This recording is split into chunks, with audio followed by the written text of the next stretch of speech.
योगी पावन मनाचा साहे अपराध जनाचा ताटी उघडा ज्ञानेश्वरा, ताटी उघडा ज्ञानेश्वरा। या अभंगामध्ये मुक्ताबाईंनी ताटी उघडा ज्ञानेश्वरा अशा पद्धतीची विनंती किंवा प्रार्थना जरी केलेली असली तरी एका अर्थाने ते ज्ञानेश्वर महाराजांचं वर्णन आहे असाही विचार आपल्याला करता येण्यासारखा आहे। कारण योगी पावन मनाचा हे जे आहे हे ज्ञानोबरांचं एका अर्थाने केलेलं वर्णन आहे। आणि मग राहिलेल्या 3 चरणामध्ये प्रार्थनेच्या संबंधाने विनंतीच्या संबंधाने बोलत असताना विनंती अशी केली, साखे अपराध जनाचा ही विनंती केली, संती सुखे व्हावे पाणी ही विनंती केली, संती मानावा उपदेश ही विनंती केली। जगाचा स्वभाव सांगताना 2 पद्धतीने सांगितला। विश्वरागे झाले वन्नी हा जगाचा स्वभाव आहे, शब्दशस्त्रे झाले क्लेश हा जगाचा स्वभाव आहे। आणि मग जगाचा एकीकडे स्वभाव असा आहे, संतांनी मात्र या स्वभावाकरता अशा पद्धतीने आपला स्वभाव बनवला पाहिजे। या सगळ्यांचा एक पद्धतीचा कार्यकारण भाव सांगताना मात्र एक महत्त्वाचा सिद्धांत मुक्ताबाईंनी सांगून टाकला। कारण विश्वपट ब्रह्मदोरा, तर मग वेगवेगळ्या पद्धतीचे विकल्प तरी मनात आणायची काय गरज आहे।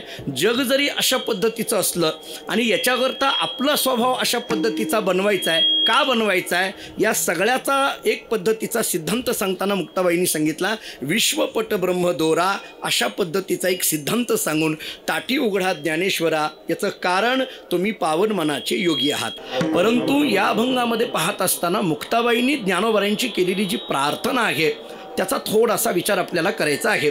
मुक्ताबाईंनी ज्ञानोबरांना केलेली जी विनंती आहे त्या विनंतीचा विचार आपल्याला करायचा आहे।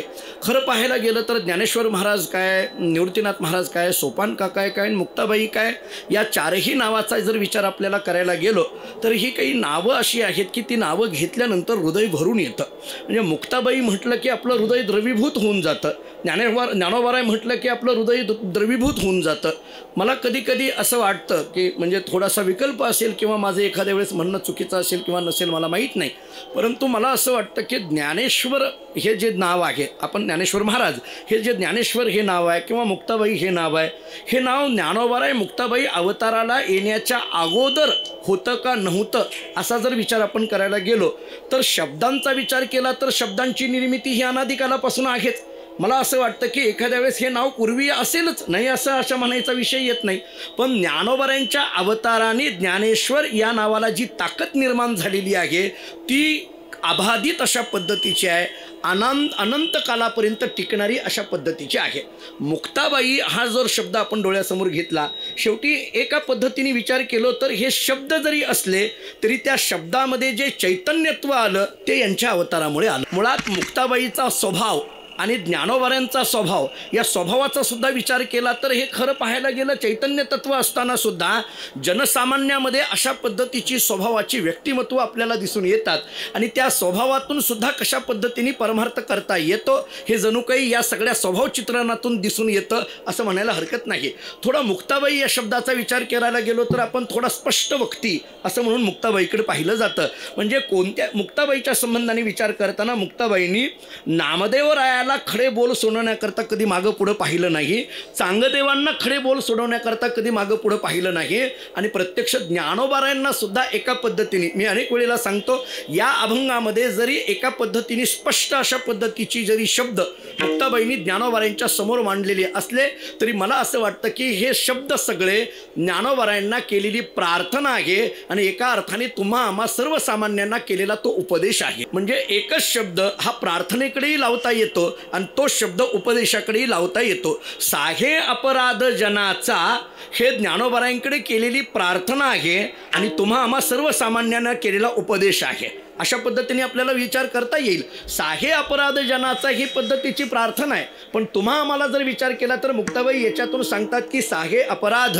जनाचा सहन केलं पाहिजे अशा पद्धतीने जणू काही उपदेश केलाय असंही म्हणता येण्यासारखं आहे। मुळात उपदेश शब्दाची व्याख्या काय, त्याची लक्षणं काय, तत्वज्ञानाने वेगवेगळ्या पद्धतीचा त्याचा विचार आपल्याला अनेक पद्धतीने केलेला दिसून येतो। उपदेश शब्दाचा सरळ सरळ अर्थ असा सांगितलाय, हितकथनम उपदेश, हा उपदेशाची व्याख्याच अशी केली, हिताचं सांगणं याचं नाव उपदेश आहे। आता हित कशाला म्हणायचं, याचा विचार वेदांतांनी असा केला आहे, स्वस्वतादात्म्यपन्नम तद्ग्रहणम साहितम आणि स्वपरतादात्म्यपन्नम तद्ग्रहणम सा अनहितम. हित आणि अनहिताची व्याख्या अशा पद्धतीने तत्वज्ञानाने केलेली दिसून येते. स्वस्वतादात्म्यपन्नम तद्ग्रहणम साहितम, स्वपरतादात्म्यपन्नम तद्ग्रहणम सा अनहितम. म्हणजे स्वतःच्या ठिकाणी भगवंताचं आत्मस्वरूपाचं ग्रहण करणं याला हित म्हटलं जातं आणि स्वतःच्या ठिकाणी अनात्म संसाराचं ग्रहण करणं याला अनहित म्हटलं जातं. ज्ञानाकार रूपी तत्वहित, देहविस्मृती रूपी तत्वहित, बंधनिवर्तक रूपी तत्वहित आणि स्वस्वरूपावस्थान रूपी तत्वहित असा 4 पद्धतीने हिताचा विचार केलेला दिसून येतो. ज्ञानाकार रूपी तत्वहित म्हणत असताना, याचा विचार करत असताना मी ब्रह्म आहे हे जे काही जीव ब्रह्म ऐक्याच्या ज्ञानाचा विचार केला जातो, या ज्ञानापर्यंत पोहोचणं किंवा या ज्ञानाची अवस्था येणं याला ज्ञानाकार रूपी तत्वहित म्हणा. देह विस्मृती रूपी तत्वहिताचा जर विचार करायला गेलो तर देह नव्हे मी हे सरे ही जी तुकोबारांची भाषा आहे, किंवा देहभाव हरपला तुझं पाहता विठ्ठला, किंवा देवा आता ऐसा करी उपकार देहाचा विसर पाडीमज, या दृष्टीने जर देहाच्या संबंधाने आपल्याकडे विचार होत असेल तर याला देह विस्मृती रूपी तत्वहित असं म्हणा. तिसरा प्रकार आपल्याला बंधनिवर्तक रूपी तत्वहिताचा विचार करता येण्यासारखा आहे.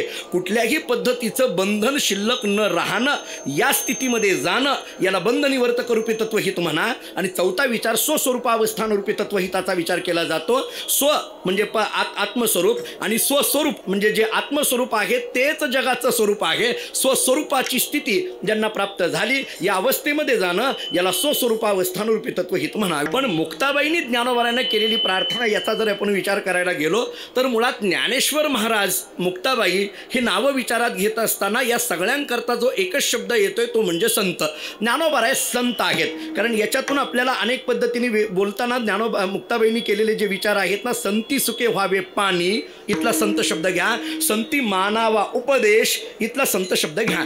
जर संत हा शब्द 2 वेळेस या अभंगामध्ये आलेला दिसून येतो तर मुक्ताबाईंनी केलेली एक पद्धतीची एका संतांना प्रार्थना आहे असं आपल्याला विचार करता येण्यासारखं आहे. आता मुळात संत म्हणजे काय, संत शब्दाची व्याख्या काय, ते संत शब्दाची व्याख्या ज्ञानोबारायांकडे कशा पद्धतीने आहे आणि मग मुक्ताबाईंनी केलेली संत शब्दाची लक्षणं या अभंगातून कशी दिसून येतात याचाही विचार आपल्याला करता येण्यासारखा आहे. मुळात संतांचा जो अवतार आहे, मला एक साधा प्रश्न उपस्थित करून पुढे जायचा आहे, अगदी साधा. मला कधी कधी आश्चर्य वाटतं की ज्ञानोबारायांनी ताटी लावली आणि मुक्ताबाईंनी त्यांना ताटी उघडा असं सांगितलं. ताटी लावणं या शब्दाचा अर्थ आहे दरवाजा लावून बसणं, बरोबर आहे. सरळ सरळ ताटी या शब्दाचा अर्थ आहे दरवाजा लावून बसलेला आहे, म्हणजे दरवाजा लावलेला आहे. दरवाजा लावून आतमध्ये जशा पद्धतीने बसतात, बऱ्याचदा लोक जेवायला सुद्धा ताटी लावून बसतात, आपल्या आत जसं बसतात. ही जी ताटी लावणं आहे, हा जो दरवाजा लावून आतमध्ये बसणं आहे, हा जो दरवाजा सांगितला जातो, ज्ञानोबाराय दरवाजा म्हणजे द्वार म्हणजेच कवाड ज्याला आपल्या अगदी ग्रामीण भाषेमध्ये म्हटलं जातं, ते लावून आतमध्ये बसले आणि त्यांना उघडा असं म्हणावं लागलं. खरं तर ज्ञानोबाराय दरवाजाच्या आतमध्ये बसले. जे बसणं असतं ना, आतमध्ये बसणं असतं ना, आतमध्ये बसणं, आत हा शब्द जर आला तर त्याला परिच्छिन्न म्हणावं लागतं, कारण दरवाजाच्या आत असं म्हटलं की ते परिच्छिन्न झालं ना, म्हणजे या घराच्या आतमध्ये हे आहेत असं जेव्हा म्हटलं जातं तेव्हा ते परिच्छिन्न झालं. मग आता ज्ञानेश्वर महाराज आतमध्ये बसले म्हणजे घरात बसले किंवा त्या झोपडीमध्ये बसले, दरवाजा लावून घेतला, परिच्छिन्न म्हणायचं का त्यांना? असा परिच्छिन्न शब्द त्यांच्याकरता लागू पडेल का? कारण ज्ञानोबाराय म्हटलं तर ते एक पद्धतीचं व्यापक ब्रह्म आहे ना, पूर्ण ब्रह्म ज्ञानेश्वर घेतसे अवतार अलंकापुरी. नामदेवरायांची भाषा स्पष्ट आहे, नामा म्हणे पूर्ण ब्रह्मज्ञानेश्वर असं जर म्हटलं असेल तर ते आतमध्ये बसले आणि त्यांना हाक मारून बाहेर काढलं.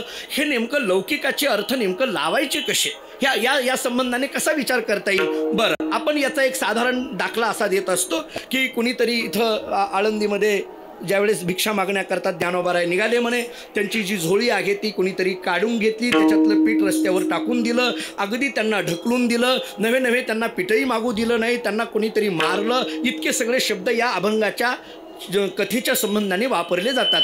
आणि मग अशा पद्धतीने या जगाचा सगळा पद्धतीचा उद्विग्नता ज्ञानोबारांच्या मनात आली आणि मग इथं सिद्धपीठामध्ये आले आणि एका झोपडीमध्ये गेले आणि दरवाजा लावून घेतला. आणि मग हे कळाल्यानंतर मुक्ताबाईंनी त्यांच्याकरता हाका मारल्या. हे एक अशी साधारण कथा आपल्याकडे सांगितलेली दिसून येते. ठीक आहे, कथा आहे, कथा मान्यच करावी लागणार आहे, त्या पद्धतीने घडलंही असणार आहे, त्याचा विषय नाही आहे. परंतु एवढाच अर्थ ताटीच्या अभंगाच्या संबंधाने घ्यायचा का याच्या पलीकडे काही ताटीच्या संबंधाने विचार करता येतील. थोडं आणखीन बोलायचं झालं तर ताटी लावून घेणं हे उघडा असं जेव्हा म्हटलं जातं, मला थोडं एक वाक्य असं बोलायचं आहे, ताटी उघडा असं म्हणून जेव्हा हाक मारायची असते ना, खरं तर आणखीन एक प्रार्थना करण्याची गरज आहे, ताटी लावून बसा असं म्हणण्याची सुद्धा गरज आहे. बघा माझं बोलणं पटतंय का? आता हे ताटी उघडा म्हणत असतानाची ताटी कोणती उघडायची आहे आणि ताटी लावून बसा असं म्हणत असतानाची ताटी कोणती लावून बसायची आहे? कोणती ताटी उघडायची आहे आणि कोणती ताटी लावून घ्यायची आहे?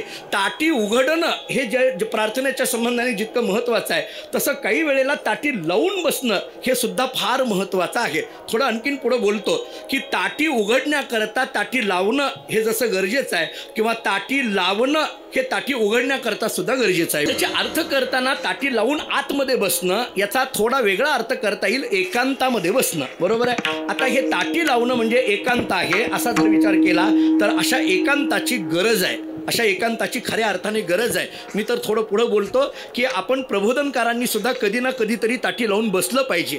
आपण बसेनात म्हणून कोरोनाने 2 वर्ष बसवलं आपल्याला. आपण बसेनात ना ताटी लावून, तो ताटी लावून बसणं. आता त्याला पुढं जरा बोलतो, वारी म्हणजे काय हो? ही ताटी लावून बसणं आहे ना. एका अर्थाने विचार केला तर आपली स्वसाधना करण्याच्या दृष्टीने जे काही केलं जातं त्या दृष्टीने सुद्धा ताटी लावणं किंवा एकांतात जाणं हे महत्त्वाचं ठरतं. आपल्याला या संबंधाने अनेक पद्धतीच्या प्रमाणांचा विचार करता येण्यासारखा आहे.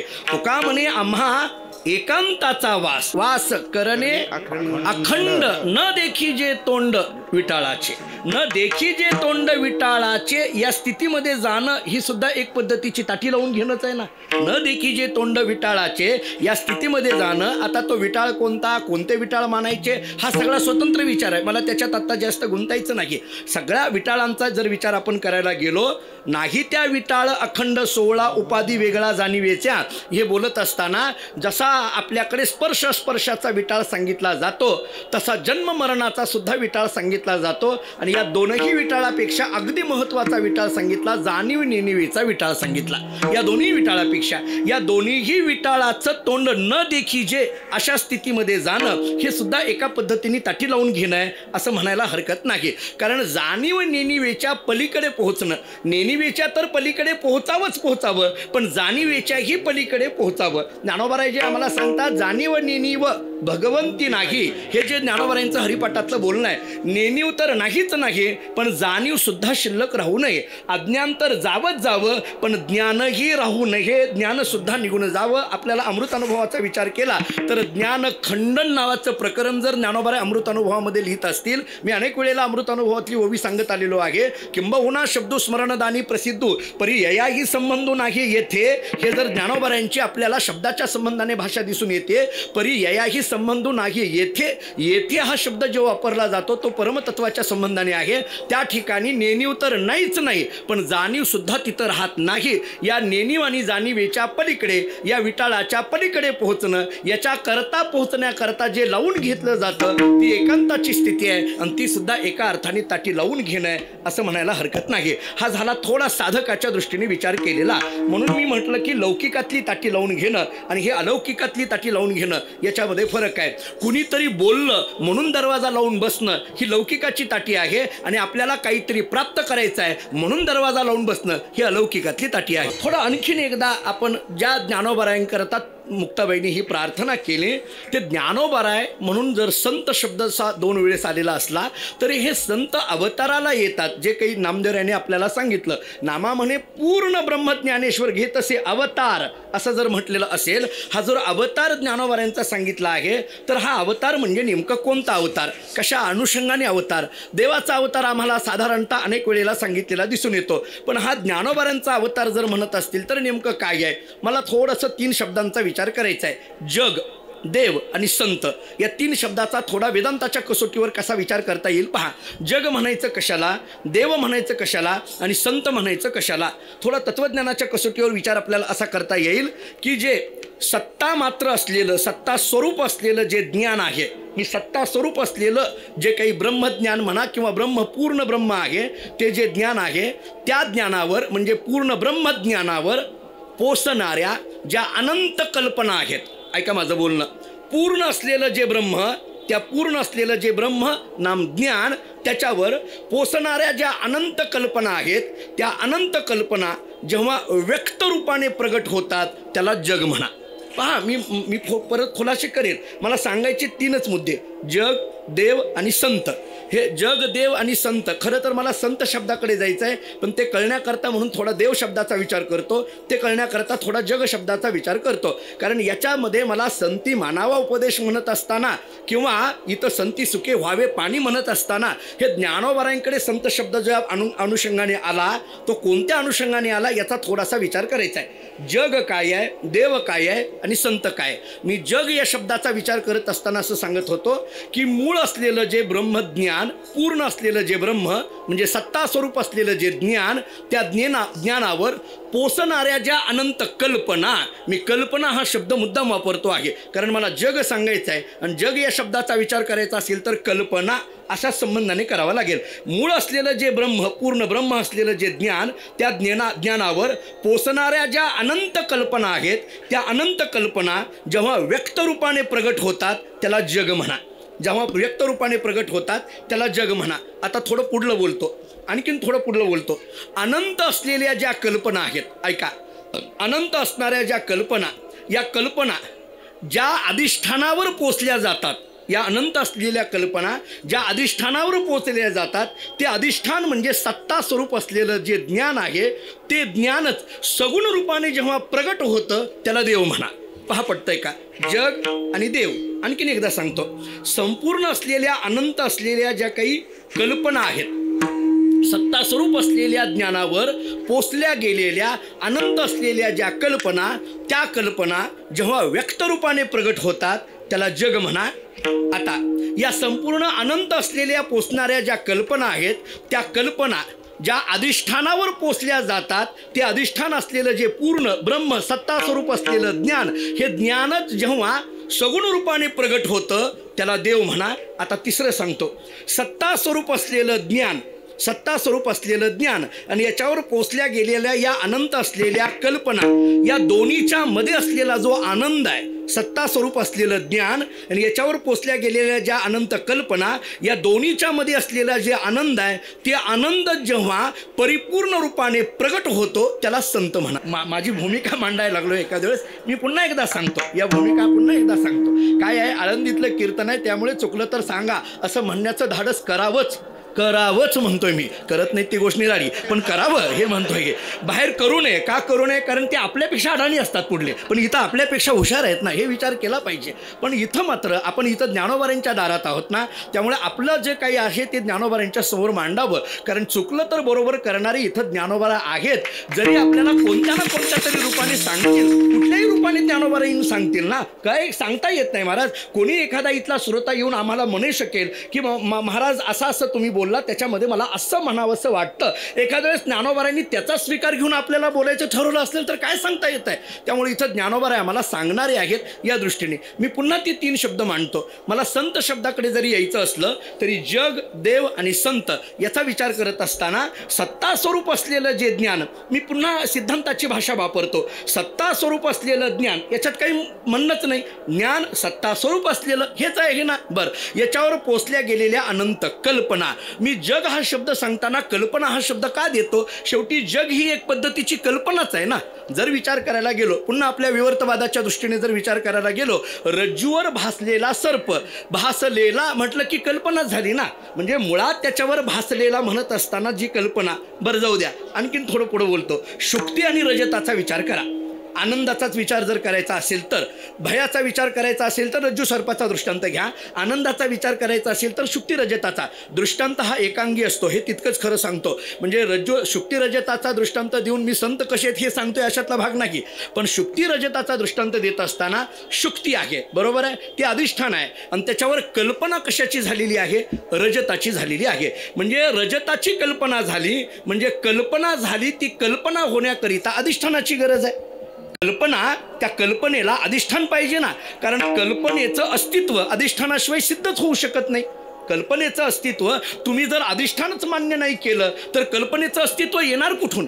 ती कल्पना मांडणार कुठून? त्यामुळे कल्पनेच्या अस्तित्वाकरिता तुम्हाला अस्तित्वाकरिता म्हणत असताना प्रातिभासिक का होईना, खरं तर त्याला अस्तित्व नाही हे तितकंच खरं आहे. पुन्हा आपल्या पारमार्थिक सत्तेने विचार केला गेला तर त्याला अजिबात अस्तित्व नाही, मान्य आहे. परंतु त्या काळामध्ये प्रतिती मात्र सत्ताकत्वम प्रातिभासिकत्वम या न्यायाने त्या काळामध्ये तरी आपल्याला काहीतरी बरं जाऊ द्या, या दोन्ही सत्तेचा विचार फारसा आपल्या सर्वसामान्यांना कळत नाही, म्हणून व्यावहारिक सत्तेचा तरी विचार केला ना. या जगाच्या संबंधाने जी सत्ता सांगितली जाते ती व्यावहारिकच ना. पारमार्थिक सत्ता, व्यावहारिक सत्ता आणि प्रातिभासिक सत्ता या तीन सत्तेचा विचार करत असताना आपल्याकडे लक्षणं काय सांगितली? ज्या सत्तेचा व्यावहारिक सत्तेने नाश होतो त्याला प्रातिभासिक सत्ता म्हणा, ज्या सत्तेचा पारमार्थिक सत्तेने नाश होतो त्याला व्यावहारिक सत्ता म्हणा, आणि ज्या सत्तेचा कशानेच नाश होत नाही त्याला पारमार्थिक सत्ता म्हणा. अशा पद्धतीने सत्तेचं लक्षण आपल्याला दिलं.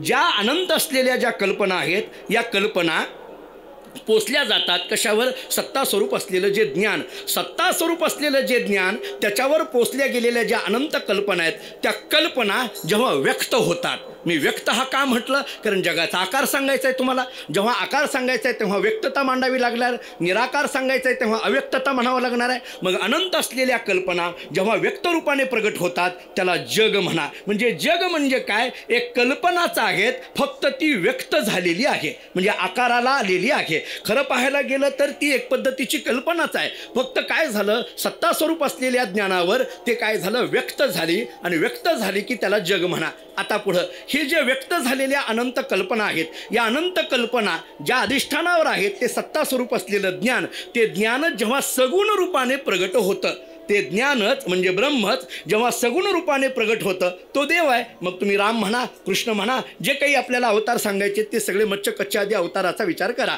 आता माझा मुद्दा तिसरा महत्त्वाचा आहे. या कल्पना आणि हे सत्ता स्वरूप असलेलं ज्ञान या दोन्हीच्या मध्ये असलेला जो आनंद आहे, हा आनंद जेव्हा व्यक्त रूपाने प्रगट होतो तेच काय आहे? संतांचा अवतार आहे. थोडं पुढं बोलायचं झालं तर संतांचा अवतार म्हणजे आनंदाचा अवतार. तिथं दुःख तो नाही काहीचे स्वप्नाशी. संत म्हणायचं आणि तिथं दुःख हे कधी शक्य होणार नाही, कारण ते अवतारच आहे हा आनंदाचा ना. तिथं जो अवतार सांगितला जातो तो आनंदाचा, दुःखाचा किंवा सर्वसामान्य व्यावहारिक सुखाचा जो विचार केला जातो तो व्यावहारिक सत्तेने केला जातो किंवा लौकिकाच्या दृष्टीने केला जातो. आपण जरा आणखीन पुढे बोलतो. ज्ञानोबारांची झोळी फाडली, त्यांचं पीठ रस्त्यावर टाकलं, ही दुःखाची गोष्ट. ज्ञानोबारांकरता चांगदेव महाराज भेटायला येतात किंवा त्यांना दर्शन घेतात, आनंद शरण जातात, ही सुखाची गोष्ट.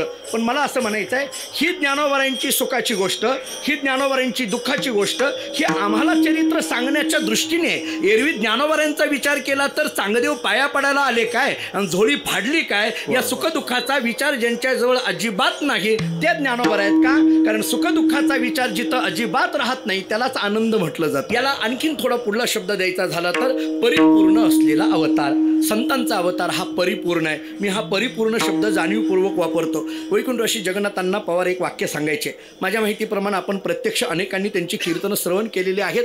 अण्णांचं नाव घेतल्याशिवाय, मी तर असं थोडं गुरुजी पुढं बोलेल की वारकरी संप्रदायाचा इतिहास अण्णांचं नाव घेतल्याशिवाय पूर्ण होणार नाही महाराज. कारण अण्णांचं कार्य, अण्णांची कीर्तनं, अण्णांचा लौकिक, अण्णांनी केलेला अभ्यास, अण्णांची एखादा विषय समाजाला पटवून देण्याची ताकद ही काही वेगळी होती महाराज. म्हणजे सर्वसामान्यातल्या सामान्यापासून अतिविद्वानांपर्यंत सुद्धा अत्यंत व्यवस्थित पद्धतीने सिद्धांताची बैठक मनामध्ये श्रोत्यांच्या भरून टाकण्याची पद्धत अण्णांची आपल्याला दिसून येते. मी अनेक वेळेला गमतीने म्हणतो, जरी प्रत्यक्ष आम्हाला अण्णांची फार कीर्तन ऐकायला मिळाली नसली तरी अलीकडल्या काळामध्ये जे यूट्यूबला त्यांचं थोडंफार ऐकतो म्हणण्यापेक्षा यूट्यूबला जे थोडंफार ऐकण्यासारखं आहे अलीकडल्या काळामध्ये, तर ते जे आहेत ना त्याच्यात अण्णांचं आवर्जून तुम्ही सर्च करा, त्याच्यामध्ये अण्णांची कीर्तनं. मग अण्णांच्या कीर्तनातलं एक वाक्य मला सांगायचं आहे. अण्णांचं कीर्तनातलं एक वाक्य असं आहे, त्यांनी परिपूर्ण या शब्दाचा अर्थ अशोक महाराज फार गोड सांगितला. ते असं म्हणायचे, अपूर्ण वेगळं, पूर्ण वेगळं आणि परिपूर्ण वेगळं. आता अपूर्ण कशाला म्हणायचं, पूर्ण कशाला म्हणायचं आणि परिपूर्ण कशाला म्हणायचं? साधे साधे अर्थ जर करायचे आपण गेलो तर ज्याच्याकडे ज्ञान नाही, ज्याच्याकडे ज्ञान नाही तो अपूर्ण, ज्याच्याकडे ज्ञान आहे तो पूर्ण, आणि ज्याच्याकडे ज्ञान देण्याचं सामर्थ्य आहे तो परिपूर्ण. या दृष्टीने जर विचार केला तर जीव हा अपूर्ण आहे, ब्रह्मज्ञानी हा पूर्ण आहे, पण संत हे परिपूर्ण आहेत. या दृष्टीने विचार करता येण्यासारखा आहे. कारण आपल्याकडं असलेलं ज्ञान जगाला देण्याचं सामर्थ्य जर कोणाकडे असेल तर ते केवळ संतांकडे आहे. मुनी मुक्त झाले भेने गर्भवासा, मान्य आहे, मुक्त झाले ते मुनी मुक्त झाले. पण मुनी या शब्दापेक्षा सुद्धा संत हा शब्द थोडा अधिक पद्धतीने का, कारण ते ज्ञान घेऊन ते मुक्त झाले, पण संत मात्र स्वतः मुक्त होऊन जगाला मुक्त केलं. मुनींपेक्षा सुद्धा संत श्रेष्ठ. आणि थोडं पुढलं एक वाक्य बोलू, माफी मागून बोलतो, पण गुरु या शब्दापेक्षा सुद्धा संत श्रेष्ठ. त्याचं कारण सांगतो. गुरुवरी भाऊनी एक वाक्य सांगितलं होतं, आपल्याला आठवत असेल पहा. भाऊ असं सांगायचे आमचे गुरुजी पाठशाळेमध्ये, आता सगळ्यांनाच माहिती आहे, त्यांनी अनेकांनी त्यांचा ऐकलेला आहे. ते असं सांगायचे, गुरु शब्दाचा विचार आणि संत शब्दाचा विचार करताना तत्वोपदेशकत्वम गुरुत्वम. गुरु शब्दाची व्याख्या काय? तत्वोपदेशकत्वम गुरुत्वम. संपलं गुरु शब्दाचा एवढाच विचार. पण संत शब्दाचा विचार करताना मात्र थोडं अधिक सांगितलं. तत्वोपदेशकत्वे सती हितोपदेशकत्वम संतत्वम असा विचार केलेला आहे. म्हणजे गुरु म्हटलं की केवळ तत्वाचा उपदेश, पण संत म्हटलं की तत्वोपदेशकत्वे सती हितोपदेशकत्वम, म्हणजे तत्वासह हिताचा उपदेश ज्यांच्याकडून केला जातो ते केवळ आणि केवळ संत या शब्दाचाच विचार आपल्याला करावा लागेल. थोडं आणखीन त्याच्यातल्या कोट्या जर सांगायच्या झाल्या, गुरुनाम गुरु रंगनाथ महाराज परभणीकर गुरुजींच्या ज्या कोट्याच्या पुस्तकं मिळतात, किंवा आपल्या जोग महाराजांची सुद्धा काही वेदांत विचार नावाचा जो आपल्या परंपरेतलं, संस्थेच्या परंपरेतलं किंवा गुरुजींच्या परंपरेतली जी काही पुस्तकं आपल्याला वाचायला मिळतात, फार गोड आहेत. छोट्या छोट्या कोटे केलेले आहेत, पण फार गोड केलेले आहेत. तिथं असं सांगितलंय, हित इच्छुक वेगळं, हित ज्ञापक वेगळं आणि हित प्रापक वेगळं. ऐका, हित इच्छुक, हित ज्ञापक आणि हित प्रापक. वैकुंठवासी घुलेबुवांच्या मुखातले एक ऐकलेलं सांगतो. आता विठ्ठल महाराज घुलेबुवांना ज्यांनी ज्यांनी पाहिलं, आता अलीकडे अगदी नवीन आलेल्या एखाद्या वेळेस विद्यार्थी महाराजांना माहीत नसतील, पण जुने अशोक महाराज आपण पाहिलं, आम्ही पंढरपुरामध्ये त्यांना जवळून बघायचो. घुलेबुवा फार गोड बोलायचे. ते असं म्हणायचे की हिताचं ज्ञान, आपल्याला हिताचं ज्ञान असणं आणि हिताविषयीचा कळवळ असणं असे दोन मुद्दे मांडायचे. ते असं म्हणायचे, आईवडिलांना हिताचा कळवळ आहे, आईवडिलाला हिताचा कळवळ आहे पण हिताचं ज्ञान नाही, आणि वेदाला हिताचं ज्ञान आहे पण हिताचा कळवळा नाही. आता त्याला प्रमाणही सगळ्यांना माहीत असलेली आहे. आईवडिलांना हिताचा कळवळा आहे, आईवडिलांना हिताचा कळवळा येतो, हिताचा कळवळा मान्य आहे, पण त्याचं ज्ञान नाही, कारण हित नाही ठावे जननी जनका, ज्ञान नाही. बरं, वेदाला हिताचं ज्ञान आहे, अहितापासून काढीती, हित देऊनी वाढवित, नाही गा श्रुती परवती माऊली जगा. ठीक आहे, श्रुती नाम वेद, त्याला हिताचं ज्ञान आहे पण कळवळा नाही. का? ज्ञानोबा 18व्या अध्यायामध्ये सांगतात, वेद संपन्न होय ठाई परी कृपण ऐसा आन नाही. संपलं, एवढ्या एका शब्दामध्येच विषय मिटून टाकला ना. कृपण ऐसा आन नाही म्हणत असताना त्याला कळवळा नाही, म्हणजे वेदाकडे हिताचं ज्ञान आहे पण कळवळा नाही, आईवडिलांना हिताचा कळवळा आहे पण ज्ञान नाही. मग हिताचं ज्ञानही असावं आणि हिताचा कळवळाही असावा. त्याची हा जो शब्द आहे ना, तो केवळ आणि केवळ संतांकडे आहे. हिताचं ज्ञानही आहे आणि हिताचा कळवळाही आहे. असं जर जगामध्ये कोण असतील तर ते केवळ आणि केवळ संत आहेत. गुरुवरी भाऊ एक पाठामध्ये असताना परिष्कार सांगायचे. ते असं सांगायचे, कृपालुत्वावच्छिन्न कृपालु निष्ठ अधेयता निरूपित अधिकरणता सत हित ज्ञापकत्वे सती हित प्रापकत्वात संतत्वम.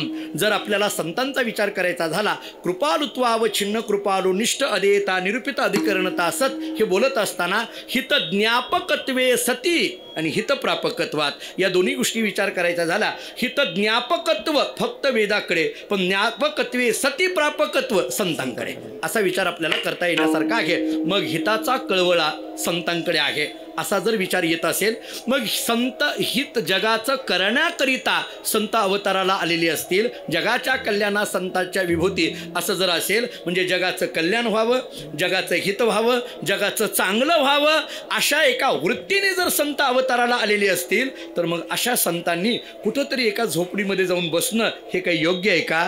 कारण ज्याला जगाचा कळवळा आहे त्यांना असं एका ठिकाणी बसून जमत नाही. उलट ज्ञानोबारायांना मुक्ताबाई त्यांचीच भाषा ऐकवते. मुक्ताबाई म्हणतात, ज्ञानोबाराय तुम्हीच सांगताना वर्षत सकळ मंगळी ईश्वर निष्ठांची मांदियाळी, ही जर भाषा तुमची असेल, अनवरत भूमंडळी भेटतू भूता असं जर तुम्ही म्हणत असाल, अनवरत भूमंडळी कोण? ईश्वर निष्ठांची मांदियाळी काय करत? वर्षत सकळ मंगळी, सकळ मंगळाचा वर्षाव करत. ईश्वरनिष्ठ या शब्दाचा अर्थ संत, ईश्वरनिष्ठ संत. बरं, मांदियाळी म्हटलं हेही फार महत्त्वाचं आहे. बरं, संतांची मांदियाळी म्हटलं, एकाच संतांनी फिरत राहावं असं नाही. हां, म्हणून आपण आता वारी झाली की थांबायचं नाही. संतांची मांदियाळी फिरत राहिलं पाहिजे ना, एकट्यानेच असं नाही, सगळ्यांनी फिरत राहिलं पाहिजे, सगळ्यांनी करत राहिलं पाहिजे. ईश्वरनिष्ठांची मांदियाळी काय करा, अनवरत भूमंडळी. हे फार गोड आहे. आणखीन अनवरत भूमंडळी, भूमंडळी अनवरत. भूमंडळी म्हणजे या ठिकाणी जी जी भूलोकातली मंडळी आहेत त्यांना काय करा, भेटतो. कसं, अनवरत. नाही एकदा भेटलो की हां, एकदा नाही, पुन्हा पुन्हा पुन्हा पुन्हा त्या सप्त्यामध्ये सातत्याने कीर्तन चिटकूनच यायचं, येताना येतोय म्हणून पुढे हे घेतलं पाहिजे. तसं नाही, अनवरत आहे ना हे. ज्ञानोबारांनी सांगितलं, हे का आपल्या पदार्थ नाही, ज्ञानोबारांनी सांगितले पुन्हा पुन्हा या म्हणून सांगितलेलं आहे. असं म्हणून फक्त 5 वर्षाला यायला आपण काय ते आहेत का, पुन्हा पुन्हा या असं आहे. आपण पुन्हा पुन्हा आपल्याला पुन्हा पुन्हा त्या सगळ्यांच्या जवळ जायचं आहे, सगळ्यांना भेटायचं आहे. मग मुक्ताबाईंनी सांगितलं ज्ञानोबारांना, तुमचे शब्द आहेत ना की सातत्याने भेटलं पाहिजे. आणि तुम्ही असं आतमध्ये जाऊन बसला, या जाण्यात बसण्यात काही अर्थ आहे का. कुणीतरी तिथं जवळ असलेल्या सोपान काकांनी किंवा निवृत्तीनाथांनी सांगितलं असेल, नाही काय झालं मुक्ता तुला माहीत नाही म्हटले. बाहेर गेल्यानंतर त्यांची झोळी फाडली, त्यांनी मारलं, अपशब्द बोलले, कुणी त्यांना तर पाहिल्यानंतर अपशकून धरतो असे शब्द वापरले.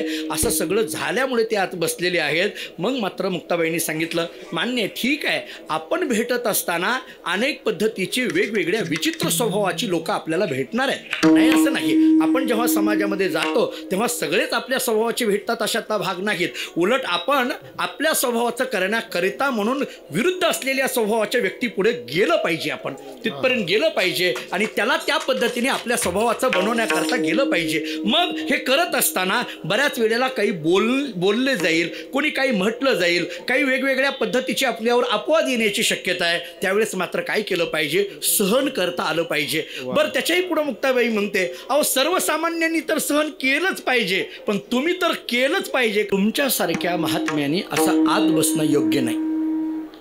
लोक बोलले, कोणी मारलं, कोणी अपशब्द बोलले किंवा अनेक अपवाद आले, सहन केलं पाहिजे.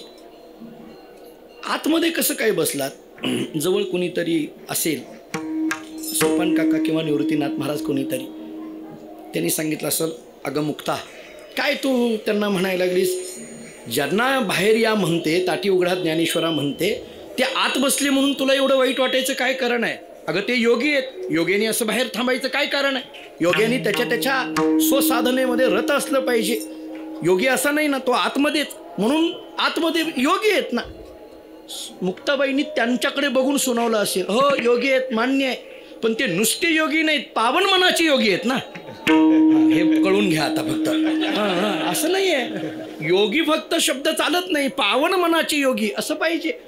नुसतं योगी ठीक आहे, त्यांच्या ह्याच्यात बसले, आतमध्ये बसले, केलं अमुक तमुक. पावन मनाचा जो योगी असतो ना, त्या योग्याने असं स्वतःपुरता विचार करायचा नसतो, त्यानं जगाचा विचार करायचा असतो. त्यानं जगाचा विचार केला पाहिजे. मुळात योगी म्हणायचं कुणाला आणि पावन मनाचा योगी म्हणायचं कुणाला. जसं आपल्याला युक्त योगी, युंजान योगीची व्याख्या आपल्याकडे वेदांतामध्ये केलेली किंवा योगशास्त्रामध्ये केलेल्या दिसून येतात. थोडं त्या संबंधाने बोलतो. योगी म्हणून मुक्ताबाई का थांबल्या नाही, एवढंच म्हणायचं ना. योगी साहे अपराध जनाचा, एवढंच म्हणायचं. पुन्हा पावन मनाचा हे एका अर्थाने विशेषण आहे ना. एक पावन हा शब्द मी पुढं बोलेल, शुद्ध असा सरळ घ्या एक अर्थ, पवित्र हा दुसरा अर्थ घ्या, त्याचे छोटे छोटे अर्थ करता येतील न येतील ते पुढं बोलू. व्यापक असाही एक अर्थ घ्या, मोठा असाही एक विचार करा. मोठ्या मनाचा असं म्हणणं हे विशेषण लावलं ना. फक्त योगी म्हणायचं आणि साये अपराध. बरं, योगी म्हणण्यामध्ये ज्ञानोबारांचं वर्णन आलंच असतं ना. योगी याची माऊली संपलं. मग योगी याची माऊली इकडं आहे वर्णन, तर मग तो योगी शब्द लावून योगी साहे अपराध जनाचा ताटी उघडा ज्ञानेश्वरा असं म्हणायचं. हे पावन मनाचा असं घालायची काय गरज आहे. बरं, त्याच्यातही आणखीन पुढं म्हणायचं आहे, हा पावन शब्द घालायची तर काय गरज आहे. बरं ठीक आहे, योगी मनाचा साहे अपराध जनाचा एवढंच करायचं. हे पुन्हा एक पावन शब्द मध्ये घालण्याची आवश्यकता काय आहे. कुणीतरी इथं म्हणेल नाही नाही नाही, ते टाळात बसत नाही. साल म्हणताना लागतात ते शब्द सगळे, जिथल्या तिथं सगळे लागतात, म्हणून ते टाळात बसण्याकरता केलं आहे. तसलं तकलादू अंगमय मुक्ताबाईचं ज्ञानोबारांचं नाही महाराज. तिथं टला ट आलं पाहिजे, चला च आलं पाहिजे, टीला ती गेलं पाहिजे. हां, हे आपण करायचे असले यमक अलंकार आपण करायचे, याच्यात ओळखून घ्या, आम्ही करतो असं घ्या. असं आहे. ते असलं नाही, परंतु म्हणून थोडं सगळ्याच खोलाशे करायला लावत जाऊ नका, हे यूट्यूबला फार अवघड जातं. म्हणून उगी टाळात बसलं नाही ना, अमुक नाही तसं नाही. मी तर गमतीने गुरुजी असं म्हणत असतो, त्याला काय असतंय अलीकडल्या काळात काहीही टाळात बसायला लागलं, याला काय अर्थ यायला लागलं, कशातही चाललंय ना काही. मी रात्रीच कीर्तनात बोललो होते, टाळ म्हणजे काय, मृदंग म्हणजे काय, किती गोड व्याख्या केलेल्या आहेत. आमच्याकडे फडावर एक वारकरी होते, कीर्तनकार, सगळ्यात निष्ठावंत वारकरी होते. मी रात्री बोललो, फक्त त्यांनी अशी इतकी गमतीची गोड व्याख्या केली. ते म्हणजे टाळ म्हणजे काय, अहंकाराचा विटाळ घालवायचा म्हणजे टाळ वाजवणं आहे म्हटले. टाळ म्हणजे सामान्य नाही, टाळ असा कुठेही टाकून जमत नाही. पहा तुम्ही, आपल्याकडे वारकरी निष्ठा कशा सांगितल्या जातात. आपण काय करतो, टाळ असा खाली टाकतो, नाही चालत. टाळाला गादीच असली पाहिजे. आपण जर बघितलं आपल्या परंपरांमध्ये तर टाळाला गादी असते. अलीकडल्या काळात काही काही ठिकाणी ते असे वेळू बांधतात आणि त्याच्यावर असे टाळ अडकवतात. कुठून कसं निघाले कोणास ठाऊक, कशा करता काय. मी एकाला विचारला होते, तसं काय नाही, ते काला होईपर्यंत बांधायचं नाही, तुझंच बांधून टाकायला पाहिजे. असं कुठं असतं का. नाही महाराज, काही काही विनाकारण काय होत आहे, म्हणजे मी याच्यात कुणाला टीका टिप्पणी करत नाही, परंतु ज्या नियम आहेत, आपण एखादी गोष्ट केली, काय आहे आपल्याकडे बघणारा आणि थोडा इंग्रजीतला शब्द वापरतो, आपल्याला फॉलो करणारा वर्ग नवीन पिढीमध्ये फार आहे. तर मग आपण इतक्या व्यवस्थित पद्धतीने चांगलं समाजापुढे दिलं पाहिजे की ज्याच्यामध्ये त्या माध्यमातून चांगल्या पद्धतीचं बीजारोपण समाजामध्ये होईल. आपण या गादीवर उभा राहून सुद्धा जे योग्य विचार आहेत तेच मांडले पाहिजे, जी मूळ विचारधारा आहे तीच मांडली पाहिजे. आपण एखादा चुकीचा विचार जर आपल्या मुखातून जात असेल आणि तो विचार जर पुढची पिढी फॉलो करत असेल तर कुठंतरी आपण आपल्या संप्रदायाचं अधपतन आपणच करतोय याची जाणीव कमीत कमी आपल्याला तरी असली पाहिजे. हे कळालं पाहिजे महाराज, असं नाही चालत मला वाटतं. म्हणून टाळ घेताना, टाळ हे एक विठ्ठल टाळ म्हटलं ना आपल्याकडे, विठ्ठल दिंडी म्हटलं त्याच्याकरता. आता मृदंग आहे, ते इतके गोड बोलायचे माऊली, तर ते मृदंग शब्दाचा अर्थ करताना आता ते लाकूड आहे, बरोबर आहे, म्हणजे निर्जीव आहे, तर ते असं म्हणताना असं म्हणायचे, मृत असून सुद्धा भगवंताच्या भजनात दंग आहे म्हणून तो मृदंग आहे असं म्हणायचं. मृत असून लाकूड आहे, निर्जीव आहे ना, पण ते दंग आहे म्हणजे निर्जीव दंग होत आहे एवढंच सांगायचं आहे. नसली तरी लावणी मृदंग श्रुती टाळ घोष. असं मला पुढं बोलायचं आहे थोडंसं की या सगळ्यांचा विचार करत असताना इथं महाराजांनी जर योगी पावन मनाचा असा शब्द वापरला असेल तर याच्यातला योगी शब्द वापरून पुन्हा पावन आणि मनाचा शब्द वापरत असतील तर याच्यामध्ये काहीतरी ज्ञानोबारांना वेगळ्या मुक्ताबाईंना अशा काहीतरी वेगळ्या पद्धतीने सुचवायचं आहे. काय सुचवायचं आहे, मुळात योगी शब्दाचा विचार करू. योगी तरी म्हणायचं नेमकं कशाला, योगी शब्दाचा अर्थ तरी नेमकं काय करता येईल. योगी हा शब्द योगाने जो युक्त तो योगी असा एक सरळ अर्थ आपल्याला करता येण्यासारखा आहे. म्हणजे योगशास्त्रांनी केलेला अर्थ मी आपल्याला अगोदर सांगतो. योगशास्त्रामध्ये दिलेली जी व्याख्या आपल्या सगळ्यांच्या ऐकण्यातली आहे, योग चित्तवृत्ती निरोध. हा चित्तवृत्तीचा निरोध करणं यालाच योग म्हणा आणि या योगाने जो युक्त आहे त्याला योगी म्हणा. असा एक सरळ अर्थ आपल्याला योगी शब्दाचा विचार करता येण्यासारखा आहे. चित्तवृत्तीचा निरोध करणं, इथला चित्त, वृत्ती आणि निरोध हे तीनही शब्द खूप महत्त्वाचे आहेत. मुळात चित्त, त्याला परत चित्ताची असलेली वृत्ती आणि त्या वृत्तीचा असलेला निरोध. निरोध हा शब्द वृत्तीच्या संबंधाने येतोय हे तितकंच खरं आहे, कारण वृत्ती म्हटलं की ती बदलणारी असते, वृत्ती म्हटलं की बदलणारी. आणि चित्ताच्या वृत्तीचा विचार करायला आपण जर गेलो तर वेगवेगळ्या प्रमाणवृत्ती, विपर्यय वृत्ती, विकल्पवृत्ती किंवा स्मृतिवृत्ती, या ज्या निद्रावृत्ती, अशा 5 वृत्तींचा विचार आपल्याला योगशास्त्रांनी केलेला दिसून येतो. प्रमाणवृत्ती सांगितली, विकल्पवृत्ती सांगितली, विपर्यय वृत्ती सांगितली, स्मृतिवृत्ती सांगितली, निद्रावृत्ती सांगितली. थोडक्यात या वृत्त्या वेगवेगळ्या पद्धतीने आपल्याला जर व्यवहारामध्ये दिसून येत असतील तर त्या वृत्तीचा निरोध करणं. कोणत्या वृत्तीचा, चित्ताच्या ठिकाणी असलेली जी वृत्ती त्या वृत्तीचा निरोध करणं. आता हा चित्त शब्द आणि त्याची वृत्ती निरोध करणं म्हणजे नेमकं काय, निरोध या शब्दाचा तरी अर्थ नेमका काय करायचा हा पहिला प्रश्न, आणि निरोध करण्याकरता काय करावं लागेल हा दुसरा प्रश्न. दोन्ही प्रश्नाचा विचार योगशास्त्रामध्ये आपल्याला दिसून येतो. निरोधाची व्याख्या करत असताना आपल्याकडे जे सांगितलं जातं त्याच्याकरता एक व्याख्या अशी सांगितलेली आहे की पूर्ववृत्तीचा उपशम आणि उत्तर वृत्तीचा अनुदय याच्यामध्ये असलेला जो काल आहे त्याला निरोधाचा काल म्हटलं जातं. ऐका, निरोध शब्दाचा विचार करताना योगशास्त्राने कसा केलेला आहे. आपल्याकडे जे कोलटकरांचं योगशास्त्र आहे का नाही त्याच्यामध्ये दिलेली ही व्याख्या दिसून येते. कोलटकरांचं योगशास्त्र पहा, त्याच्यामध्ये दिलेलं असं आहे की पूर्ववृत्तीचा उपशम आणि उत्तर वृत्तीचा अनुदय याच्यामध्ये असलेला जो काल आहे त्या कालाला निरोधाचा काल म्हणा. आता हे पटवून कसं द्यावं लागेल, पूर्ववृत्तीचा उपशम आता वृत्ती म्हटलं की हा माईक आहे असं म्हणायला लागलो आणि हा मृदंग आहे असंही म्हणायला लागलो. हा माईक आहे असं मी म्हटलं, नंतर हा मृदंग आहे असं म्हटलं, नंतर हा विणा आहे असं म्हटलं, हा टाळ आहे असं म्हटलं किंवा हा मंडप आहे असं म्हटलं. ह्या सगळ्या वृत्ती न हो, अंतःकरणाची वृत्ती नेत्रेंद्रियाद्वारे विषयापर्यंत गेली, त्याच्या आकार झाली आणि मग त्याचं ज्ञान झालं. इतकं सगळं आपल्याला बाह्य पदार्थ ज्ञानाची रीती आपल्याला जी वेदांतांनी पटवून दिली ती अशीच दिली ना. मग आता ऐका, आपण हा मृदंग आहे असं म्हटलं आणि नंतर हा विणा आहे असं मी म्हणणार आहे, बरोबर म्हणणार आहे म्हणजे माझी वृत्ती तिकडे जाणार आहे. मग आता मृदंग आहे असं म्हणून ज्यावेळेस मी थांबतो आणि नंतर मग मी विणा आहे असं म्हणतो. आता शास्त्र असं सांगतं मृदंग आहे असं म्हणून थांबला तुम्ही आणि नंतर हा विणा आहे असं म्हटला, याच्यामध्ये कुठंतरी थांबण्याचा काल मानावा लागेल का नाही? थांबण्याचा काल मानावा लागेल ना. मृदंग आहे विणा आहे असं म्हटलं, हा मृदंग आहे हा विणा आहे, हा मृदंग आहे आणि हा विणा आहे असं जेव्हा म्हटलं जातं, हे दोन वृत्त्या झाल्या. हा मृदंग आहे ही एक वृत्ती झाली, हा विणा आहे ही एक वृत्ती झाली. पण हा मृदंग आहे आणि हा विणा आहे.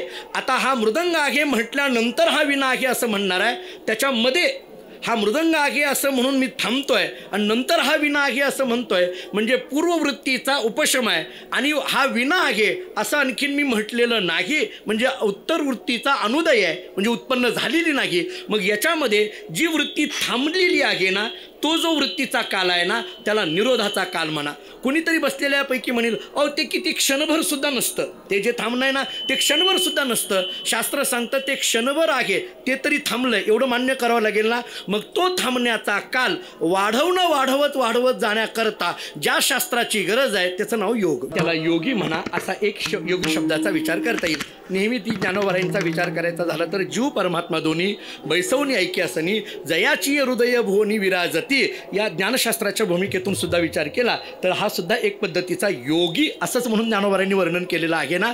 जीव परमात्मा दोन्ही बैसवणी ऐक्यासनी हे जे बोलणं आहे ना, त्याला तुका म्हणे कैची किव कोठे जीव निराळा या पद्धतीने आहे. एरवी बघायला गेलं तर जीव हे ब्रह्मच आहे, जीव म्हणजे परमात्माच, याच्यापेक्षा काही वेगळं नाही. अशा भूमिकेमध्ये जाणं किंवा अशी अवस्था प्राप्त होणं याला सुद्धा योगच म्हटलं जातं. या योगाने युक्त असलेला हा योगी. मग मुक्ताबाई म्हणते तुम्ही योगी आहात, मान्य आहे. चित्तवृत्तीचा निरोध असे योगी आहात, मान्य आहे, एका अर्थाने करा. किंवा जीव परमात्मा दोन्ही बैसवणी ऐक्यासनी या दृष्टीने असलेले तुम्ही योगी आहात, मान्य आहे. पण असं जरी असलं फक्त एवढेच तुम्ही आहात अशा पद्धतीचा नाही, एवढेच तुम्ही आहात असं नाही, तुम्ही पावन मनाचे आहात. थोडंसं बोलताना मला असं वाटतं इथला योगी शब्द ज्ञानाच्या दृष्टीने घ्या आणि पावन मनाचा शब्द भक्तीच्या दृष्टीने घ्या, असा विचार करता येईल. ज्ञानोबराय म्हणजे कोण? फक्त ज्ञान असं नाही, फक्त भक्ती असं नाही, ज्ञानयुक्त भक्ती म्हणजे ज्ञानोबराय. पावन मनाचा म्हणत असताना शुद्ध मनाचा म्हणा, पवित्र मनाचा म्हणा, व्यापक मनाचा म्हणा किंवा अगदी साध्या ग्रामीण भाषेत मोठ्या मनाचा म्हणा, हे म्हणण्याची फार गरज आहे आता. कारण कधी कधी मनाचा म्हणणं आणि मोठ्या मनाचा म्हणणं हे म्हणणं फार गरजेचं आहे. याचं कारण असं आता अलीकडल्या काळामध्ये मी गमतीने सांगत असतो. मी एखाद्याला म्हटलं का हो तुमच्या शेजारी मोठा बंगला आहे, गाडी आहे, नोकर चाकर आहेत, फार श्रीमंत आहेत तुमचे शेजारी. त्या शेजारच्या माणसांनी सांगितलं महाराज सगळं खरं आहे हो, पण मन कुठं चांगलं आहे. संपलं.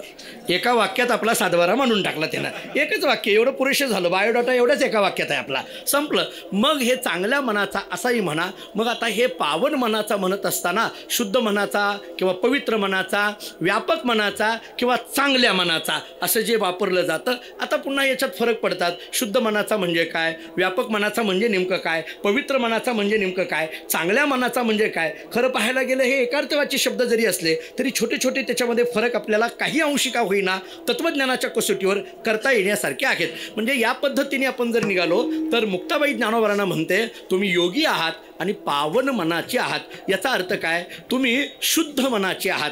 आता हा शुद्ध शब्दाचा अर्थ काय? उपाधिरहित हा शुद्ध. हा शुद्ध शब्दाची व्याख्या करताना तत्त्वज्ञानाने अशी केली, उपाधिरहित होणं याला शुद्ध म्हटलं जातं. हा उपाधी दोन पद्धतीचा सांगितला, एक बाह्य उपाधी आणि दुसरा अंतर उपाधी सांगितला. बाह्य उपाधी सांगितला हा सगळा धनदारा पुत्रजन बंधू सोयरे पिशून सर्व मिथ्या हे जाणून शरण रिगा देवासी.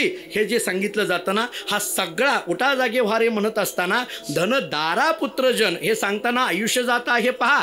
काळ जपत असे महा स्वहिताचा घोर वहा ध्यानी रहा श्रीहरीच्या. पण आपण स्वहिताचा घोर न वाहणाऱ्या लोकांना सांगितलं तुम्ही स्वहिताचा घोर का वहा, कारण तुम्ही ज्याच्यामध्ये गुंतला ते धनदारा पुत्रजन बंधू सोयरे पिशून सर्व मिथ्या हे जाणून शरण रिगा देवासी. हा बाह्य उपाधी ज्यांनी सोडलेला आहे हा एक झाला पावन मनाचा अर्थ.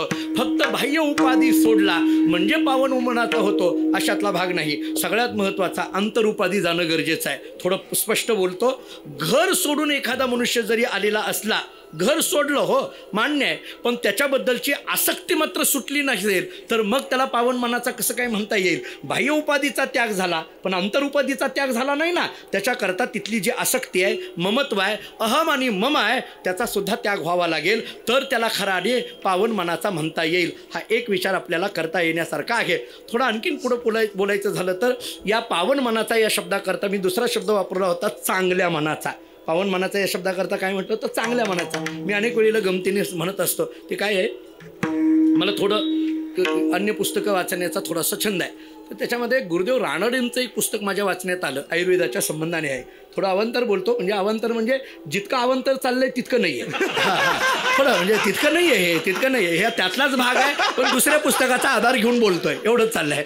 थोडासा वेगळा एक पुस्तकाचा आधार देतो गुरुदेव रानडेंचा. आता गुरुदेव रानडे कोण होते हे वेगळं सांगायची गरज नाही. आपण जर मामासाहेबांची आपण ज्ञानेश्वरी जर प्रस्तावना वाचली तर कित्येक वेळेला गुरुदेव रानडेंचे दाखले मामासाहेबांनी त्या प्रस्तावनेमध्ये मांडलेले आहेत. कारण तत्त्वज्ञानाचे ती गुरु होते, मामासाहेबांचे ती गुरु होते. गुरुदेव रानडेंनी आयुर्वेदाच्या एका पुस्तकामध्ये असं लिहिलं आहे, वैद्य हा चांगल्या मनाचा असावा असं लिहिलेलं आहे. वैद्य हा चांगल्या मनाचा असावा. मी जेव्हा हे वाचलं तेव्हा मला जरा थोडं आश्चर्य वाटलं की हे का लिहिलं असेल. पण मग माझ्या लक्षात आलं की 100 वर्षापूर्वी जरी गुरुदेवांनी लिहिलेलं असलं तरी ते खरंच आहे. अलीकडल्या काळामध्ये खरंच म्हणायची गरज पडली, डॉक्टर चांगल्या मनाचा असावा अशी म्हणायची वेळ आली अलीकडल्या काळात. कारण आपण जर वैद्य त्या डॉक्टरकडे गेलो तर ते आपल्याला भली मोठीच्या मोठी औषधाची यादी देतात आणि मग त्या औषधाची यादी भली मोठीच्या मोठी देतात आणि आपल्याला म्हणतात की ही औषधं तुम्ही त्याच मेडिकलमध्ये घ्या, दुसऱ्या घेऊ नका असं म्हणतात. असं डॉक्टर लोक का म्हणतात मला माहीत नाही. मला माहीत आहे पण माहीत नाही मी सांगतो. त्याचं कारण आता या सगळ्या मंडळींना माहिती आहे. माझ्याकडे 4 डॉक्टर 2 हॉस्पिटल आहेत. सगळंच आपलं कसं मोकळं करायचं हे असं सगळं वर हे यूट्यूबला टाकतोय. ते नामाचा गजर बसलेलाच आहे इथं सगळं महाराजाच्या घरात असं आहे असं म्हणून टाकायला बसलाय तो आणखीन. म्हणजे ह्यामुळे मी ते जास्त त्याचा खुलासा करत नाही. पण वैद्य चांगल्या मनाचा असावा या वाक्याला थोडासा विस्तार करतो. हा वैद्यच का, अलीकडली परिस्थिती अशी आहे शिक्षक सुद्धा चांगल्या मनाचा असावा अशी म्हणण्याची वेळ आहे. शिक्षक सुद्धा चांगल्या मनाचा असावा. पूर्वीच्या काळातली शिक्षण पद्धती आणि आत्ताच्या काळातली शिक्षण पद्धती फार फरक आहे. माझे वडील एक वाक्य नेहमी सांगत असतात. आमचे वडील गुरुरे दादा असं सांगत असतात की शिक्षण आणि संस्कार या संबंधाने बोलताना शिक्षण ही काळाची गरज आहे पण संस्कार ही जीवनाची गरज आहे. लक्षात घ्या, शिक्षण ही काळाची गरज आहे मान्य आहे, पण संस्कार ही जीवनाची गरज आहे. थोडं पुढचं वाक्य बोलतो, शिक्षण ही काळाची गरज आहे, संस्कार ही जीवनाची गरज आहे आणि संस्कारमय शिक्षणाकरिता वारकरी शिक्षण संस्थांची गरज आहे. वारकरी शिक्षण संस्था का काढायच्या? वारकरी शिक्षण संस्थांमधून हे आपण देणं गरजेचं आहे. तिथं शिक्षणही देणं गरजेचं आहे आणि संस्कारही देणं गरजेचं आहे. त्याच्याकरता ह्या वारकरी शिक्षण संस्थेचं मोठं आज विचार करा. जोग महाराजांची आपली संस्था 100 वर्षाहून अधिक पद्धतीने काम करते. वारकरी संप्रदायाच्या विस्तारामध्ये किती मोठं काम केलेलं दिसून येतं. अनेक पद्धतीच्या फळ परंपरा शेकडो वर्ष झालं या काम करतायत. म्हणून ह्या किती मोठा विचार आपल्याला करता येण्यासारखा आहे. या सगळी कीर्तनकार मंडळी, प्रवचनकार मंडळी, म्हणजे थोडं पुढं बोलायचं झालं तर कीर्तनकार मंडळी काय करतात हे आता कळालंय, त्यामुळे वेगळं सांगायची गरज नाही. जाऊ द्या आता. हा तर असं आहे. या दृष्टीने जर विचार आपण केला तर त्या दृष्टीने शिक्षण संस्थांचा जर विचार केला, शिक्षण क्षेत्राचा विचार केला तर काळाची गरज आणि जीवनाची गरज या दोन्ही गोष्टींनी शिक्षक क्षेत्रामध्ये पण महत्त्वाचं आहे. मला आठवत आहे म्हणजे काय झालं ते जुन्या काळामध्ये आम्ही लहानपणी असताना आपण जिल्हा परिषदेच्या शाळेमध्ये आपल्याकडे बहुतांशी त्याच शाळा. तर मला आठवतं ते लहानपणी एखादी आई जर शाळेमध्ये आली तर मग तो शिपाई विचारायचा मावशी तुम्हाला कोणाला भेटायचं आहे? मग ती म्हणायची इतिहासाच्या शिक्षकांना भेटायचं आहे, किंवा गणिताच्या शिक्षकांना भेटायचं आहे, मराठीच्या शिक्षकांना भेटायचं आहे, किंवा एखादी गुरुजी जर रस्त्याने निघाले तर मग लोक म्हणताना म्हणायची ते बघा गणिताचे शिक्षक निघाले, इतिहासाचे निघाले, मराठीचे निघाले. म्हणजे त्या शिक्षकाची ओळख त्याच्या विषयाच्या नावाने असायची, त्या शिक्षकांची ओळख विषयाच्या नावाने असायची. त्यांचं नाव माहीत नाही, आडनाव माहीत नाही, गाव माहीत नाही, जात तर अजिबात माहीत नाही, काही नाही महाराज, असलं काही नव्हतं पूर्वीच्या काळामध्ये, काही नव्हतं. त्या नावाने त्यांची ओळख असायची. पण आत्ताची जर एखादी आई शाळेमध्ये गेली आणि जर शिपायांनी विचारलं मावशी तुम्हाला कोणाला भेटायचं आहे, तर ते शिक्षकांना भेटायचं आहे. कोणत्या? ते नाही का काँग्रेसचं काम करतात, ते नाही कसे. म्हणजे आत्ताच्या शिक्षकांची ओळख जर पक्षाच्या नावाने यायला लागली तर का म्हणू नये, शिक्षकसुद्धा चांगल्या मनाचा असावा. शिक्षकांची ओळख ही पक्षाच्या नावाने महत्त्वाची नाही, शिक्षकाची ओळख ही विषयाच्या नावाने महत्त्वाची असते. थोडं पुढं चला.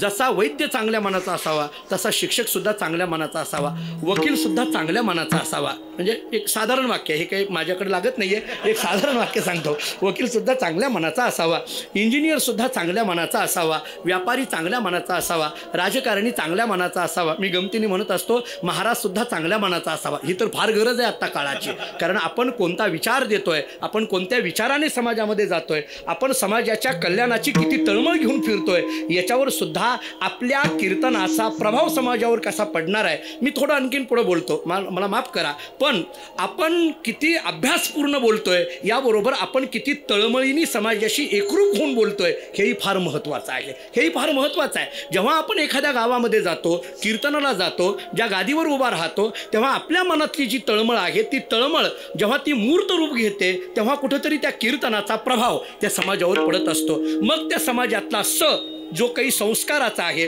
समन्वयाचा आहे, तो जो आहे, मी अनेक वेळेला बोलतो, हा संस्काराचा आहे, हा समन्वयाचा आहे, हा सहनशीलतेचा आहे, हा सात्विकतेचा आहे. तो सात्विकतेचा, संस्काराचा, समन्वयाचा, सहनशीलतेचा टिकवायचा असेल तर त्याच्याकरता कीर्तनकाराच्या अंतःकरणात ती तळमळच त्याच्याकरता गरजेची असते. काय आहे? योगी आहात, शुद्ध मनाचे म्हणा, व्यापक मनाचे म्हणा, चांगल्या मनाचे म्हणा. थोडं आपल्यालाच योगशास्त्रातून किंवा तत्त्वज्ञानातून शब्द मांडायचा झाला तर तुम्ही मन या स्थितीमध्ये गेलं, या अवस्थेतले आहात. तुम्ही कोण आहात? तुम्ही मन या स्थितीमध्ये न राहता मन या स्थितीमध्ये गेलं, ज्याला उन्मनी अवस्था म्हटलं जातं, त्या स्थितीमध्ये असलेले तुम्ही योगी आहात. आणि म्हणून तुम्ही हे सगळं सहन केलं पाहिजे. काय आहे? एखादी गोष्ट सहन होत नाही हे कधी म्हटलं जातं? जेव्हा मी ही भूमिका येते तोपर्यंत मग सहन होत नाही असं म्हणणं आहे. पण सहन हा शब्द कधी येतो? सहनशीलता ही कधी येते? मन या स्थितीमध्ये जातं तेव्हा सहनशीलतेचा जन्म होत असतो. मन उन्मनी अवस्थेमध्ये जातं तेव्हा सहनशीलतेचा जन्म होतो. मी पुढे बोलेल त्या संबंधाने. काय आहे? एक छोटं उदाहरण आहे. हे मन स्थितीमध्ये जाणं म्हणजे काय आहे? योगी आणि पावन मनाचे असल्यामुळे तुम्ही काय केलं पाहिजे? साहे अपराध जनाचा तुम्ही सहन केलं पाहिजे. आता हे सहन करणं म्हणजे नेमकं काय? सहन कशा पद्धतीने करायचं? इथून पुढचे जे 2-3 मुद्दे सांगितलेले आहेत त्या जगाच्या संबंधाने, स्वभावाच्या संबंधाने सांगितलेले आहेत. जग कसं आहे आणि आपण कसं राहिलं पाहिजे. तुम्ही कोण आहात हा विषय संपला. जग कसं आहे आणि त्याच्यात तुम्ही कसं राहिलं पाहिजे हा दुसरा विषय सुरू होतो. आणि या संबंधाने परिपोष करताना आता मात्र माझी विनंती आहे की तुम्ही ताटी उघडा, अशा पद्धतीची शेवटची प्रार्थना आहे. दुसऱ्या 2 मुद्द्याचा विचार करायचा आहे.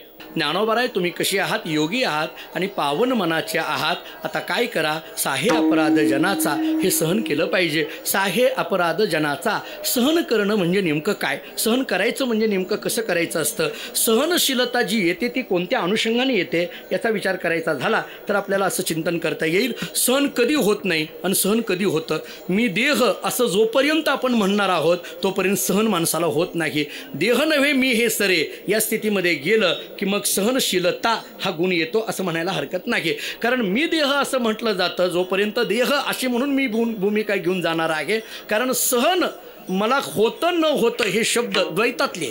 या शब्दांचा विचार करायला गेलो तर हे शब्द द्वैतातले. सहन होत नाही असं म्हटलं की द्वैत प्रतीतीला आलं. कारण द्वैतातूनच हे शब्द निर्माण होतात ना. आणि मग तुम्ही पावन मनाचे योगी आहात म्हणजे तुम्ही अद्वैत अवस्थेतले आहात. मग अद्वैत अवस्थेमध्ये असलेले नाही असं सहन मला होत नाही असं म्हणायचं नाही. उलट साहे अपराध जनाचा, साहे अपराध जनाचा म्हणत असताना सहन करावं. कितीतरी गोष्टी सहन केलेल्या संतांनी आपल्याला दिसून येतात. अनेक वेगवेगळे गोष्टी आपल्याला दिसून येतात.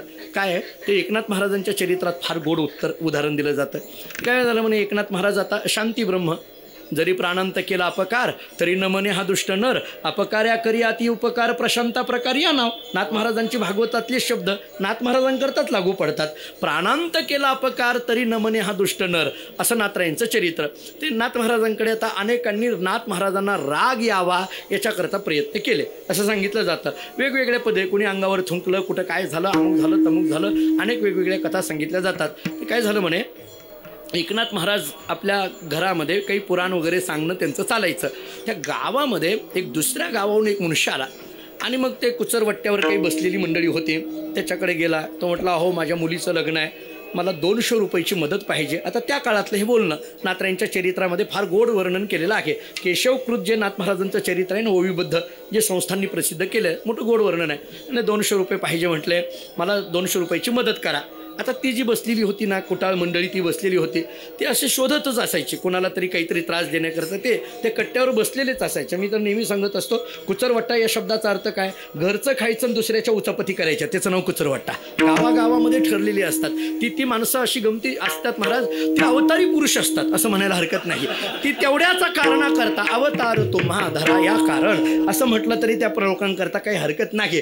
ते आलेली असतात, त्यांचं काम ते चालू असतं, ते कधी त्यांचं काम सोडत नसतात. आणि मग एखाद्या वेळेस आपण आपलं काम सोडतो, पण ते सोडत नाहीत कधी त्यांचं काम, त्यांचं चालू असतं. मग त्यांनी ते बघितलं, त्यांनी सांगितले, बघ तू काळजी करू नको म्हटले, तुला 200 रुपये पाहिजे ना, हो तुला देतो म्हटले, 200 रुपये आम्ही देतो, फक्त एक काम करायचं. म्हटले काय, गावामध्ये एकनाथ महाराज नावांची व्यक्ती आहे म्हटले, खालच्या गल्लीमध्ये तिथे एक वाडा आहे. म्हणलं हो, ऐकून हो काही नाही म्हटले, त्यांना राग आणायचा एवढं काम करायचं. त्यांना राग कसा येईल एवढं बघ म्हटले, त्यांनी रागवलं पाहिजे, त्यांनी क्रोधायमान झालं पाहिजे, तेवढं करायचं म्हटले. तो काय करायचं ते बघ.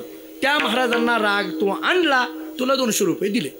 ते म्हटलं फक्त राग आणण्याला 200, त्यात काय अवघड आहे.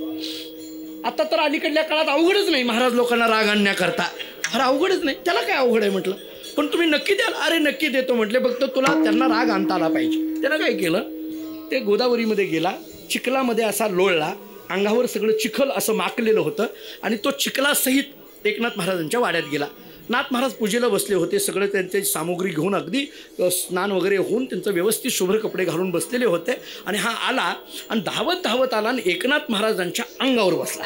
पूजा चालू होती आणि एकनाथ महाराजांच्या अंगावर बसला. एकदम एकनाथ महाराजांच्या अंगावर बसल्याबरोबर मग त्यांच्याजवळ असलेला त्यांचा शिष्य नेहमीचा उद्धव किंवा अन्य लोक ते सगळे बघायला लागले. एकदम एकनाथ महाराजांच्या बसल्याबरोबर एकनाथ महाराजांनी अगदी बघितलं. एकनाथ महाराजांनी त्याच्या डोक्यावर हात फिरवला आणि आपल्या पत्नीला हाक मारली, अगं गिरिजा इकडे ये म्हटले, लेकरू किती चिखलानं माकलंय त्याला आंघोळ घाल. लेकरू किती चिखलानं माकलंय म्हटले, त्याला आंघोळ घाल.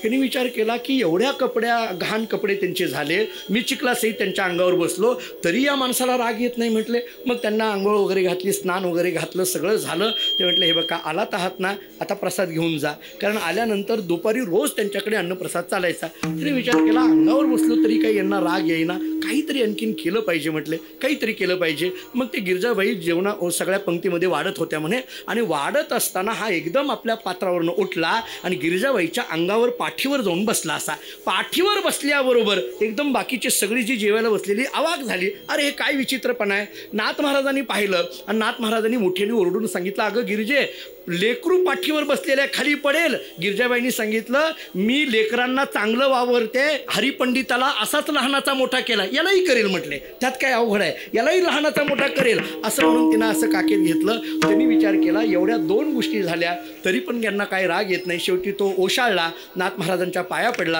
नाथ महाराजांना सांगितलं, नाथ महाराज याच्यात माझी काही चूक नाही, त्या लोकांनी मला सांगितलं होतं म्हटले की तुला 200 रुपये देतो, पण मला 200ची गरज होती. नाथ महाराजांना राग आणायचा. नाथ महाराजांनी सांगितलं, अरे अरे अरे म्हटले, असं झालं होय म्हटले, मग त्याच्याकरता एक काम कर म्हटले, आता तुला तर 200 रुपये मिळणार नाहीत, मग एक काम कर, मीच तुला 200 रुपये देतो. उदाहरण संपलं माझं. कळालं का? पहा, सहन हा शब्द जर आपल्याला लावायचा असेल तर साहे अपराध जनाचा नाथरायचं चरित्र डोळ्यासमोर ठेवा. अन्य तुकोबारांची ज्ञानोबारांची चरित्र कितीतरी मांडता येण्यासारखे आहेत. म्हणून महाराज मुक्ताबाई असं सांगते, योगी पावन मनाचा साहे अपराध जनाचा. मान्य आहे, मुक्ताबाई म्हणते, जगाच्या घराच्या बाहेर पडलं की जग काहीतरी बोलत राहणार आहे. विश्वरागे झाले वन्नी, वन्नी होणार आहे. वन्नी या शब्दाचा अर्थ क्रोध. आता हे सगळे विस्तार करत नाही, आपण सगळी सुज्ञ मंडळी आहात. वन्नी क्रोधायमान झालेलं असलं तरी संती सुखे व्हावे पाणी. पाणी या शब्दाचा अर्थ शांत असा करा. जरी तो वन्नी हा शब्दाचा अर्थ अग्नी आग आहे, तर आग ज्या असेल तर सामान्य अग्नी जो आहे तो अग्नी विझवण्याकरिता, सामान्य अग्नी विझवण्याकरिता जसं पाण्याची गरज आहे तसा क्रोधाग्नी विझवण्याकरिता शांततेची गरज आहे. त्यामुळे संती सुखे व्हावे पाणी. पाणी या शब्दाचा अर्थ झाला शांत. शांत विचार इथं करा. थोडं आणखीन पुढं बोलायचं झालं तर पाणी या शब्दाचा अर्थ क्षमाशील असाही अर्थ करता येण्यासारखा आहे. जरी विश्वरागे झाले वन्नी तरी संतांनी मात्र पाणी व्हावं म्हणजे शांत स्वरूप व्हावं. संतांनी मात्र पाणी व्हावं म्हणजे क्षमाशील व्हावं. थोडं पुढं बोलतात. नाही नाही म्हटले गेल्यानंतर लोक बोलतात. मान्य आहे ना. शब्दशस्त्रे झाले क्लेश संती मानावा उपदेश. शब्दशस्त्रे झाले क्लेश मान्य आहे. शब्दांचा जर जेव्हा वापर होतो तेव्हा ते एक शस्त्र असतं. त्या पद्धतीने जीवाला क्लेश होतात मान्य आहे. मग याचा मात्र काय करा, संती मानावा उपदेश. संतांनी मात्र तो उपदेश मानावा. कशा अर्थाने हा उपदेश मानायचा? शब्दशस्त्रे झाले क्लेश म्हणायचं आणि संतांनी मात्र त्याचा उपदेश मानायचा. हे नेमकं कसं आहे? जरी एखादा मनुष्य बोलायला लागला, त्याच्या मुखातून अद्वा तद्वा शब्द जरी बाहेर आले तरी तो संतांनी उपदेश मानावा. असं कसं काय? मी आता वेगवेगळी उदाहरणं देतो, पण एक उदाहरण देतो सगळ्या प्रक्रिया मांडण्यापेक्षा. सॉक्रेटिस तुम्ही ऐकलेलं असेल, त्याचं नाव ऐकलं असेल. पाश्चात्य तत्त्वज्ञानामध्ये सॉक्रेटिसचं फार मोठं नाव घेतलं जातं, मोठं तत्त्ववेत्ता. त्या सॉक्रेटिसच्या जीवनातलं एक उदाहरण आहे या संबंधाने. शब्दशस्त्रे झाले क्लेश आणि संती मानावा उपदेश या संबंधाने एक पद्धतीचं वर्णन आहे. ते काय झालं म्हणे की सॉक्रेटिसची बायको सॉक्रेटिसला अनेकदा वेगवेगळे शब्दांनी अपशब्द बोलायचे. अनेकदा वेगवेगळ्या शब्दांनी अपशब्द बोलायची, ओरडायची, भांडायची, नको नको ते शब्द बोलायची. म्हणजे असं आमच्याकडे तर गमतीने थोडा पाश्चात्य तत्त्वज्ञानाचा अभ्यास करताना मी त्याचं चरित्र वाचलं. तर ते असं सांगितलं जातं, ते सॉक्रेटिस प्रवचन करायला बसले, पाठ सांगायला. विद्यार्थी आले, तर ते तासाभराचं प्रवचन 2 तास झाले, 3 तास झाले, संपेना. ते सॉक्रेटिसच्या बायकोला, त्याच्या बायकोचं नाव होतं जांतिपी, तिला राग आला. ती विचार करायला लागला की किती वेळ झालं, हे काही संपेना यांचं. आणि म्हणून ती काय करायला लागली, मोठमोठ्यांनी वेगवेगळ्या पद्धतीने असे अद्वा तद्वा बोलायला लागली. मोठमोठ्यांनी अद्वा तद्वा बोलायला लागली. तरी काही हे प्रवचन बंद नाही. शेवटी तिने भांडी आपटायला सुरुवात केली. मोठ्यांनी अशी मोठमोठ्यांनी रागाने भांडी आपटायला सुरुवात केली, तरी प्रवचन बंद नाही. तो मग तिला राग आला. तिनं ते डेरा घेतला पाणी आणि ते सॉक्रेटिसच्या अंगावर ओतलं. आणि ते पाणी सगळं असं खाली यायला लागल्याबरोबर जे विद्यार्थ्यांच्या खाली पाणी आलं की ते विद्यार्थी उठले आणि पळायला लागले. सॉक्रेटिसने सांगितलं, अरे कुठं पळायला लागलं? म्हणजे पाणी आलं ना. अरे वेड्यानो, कळत नाही का? म्हटले विजा चमकल्या, ढग गडगडले, पाऊस पडणारच. त्याच्यात काय असतंय? म्हटले विजा चमकल्या. आता हे आपल्याला तर फारच चमकतात, त्याचा काय विषय नाही. चमकून आपण आता फक्त 4 दिवस इथं जे चमकतो त्या चमकल्याचा परिणाम इथला चमक नाही. त्याच्या एका मित्रांनी एकदा विचारलं, आता नीट ऐका. त्याच्या मित्रांनी सांगितलं, का रे सॉक्रेटिस, तुझी बायको एवढी तुला अद्वा तद्वा बोलते, नको नको ते शब्द बोलते, घालून टाकून बोलते, म्हटले तुला त्याला राग येत नाही का? तर सॉक्रेटिसने सांगितलं, नाही, उलट ती बोलते ना तो मला उपदेशच आहे. माझा मुद्दा इथं आहे. ती बोलते ना तो मला उपदेशच आहे. त्याने सांगितलं, ते कसं काय उपदेश? अरे बाबा, बायको मला सारखी प्रपंचात राहत असताना सारखं मला भांडत राहते.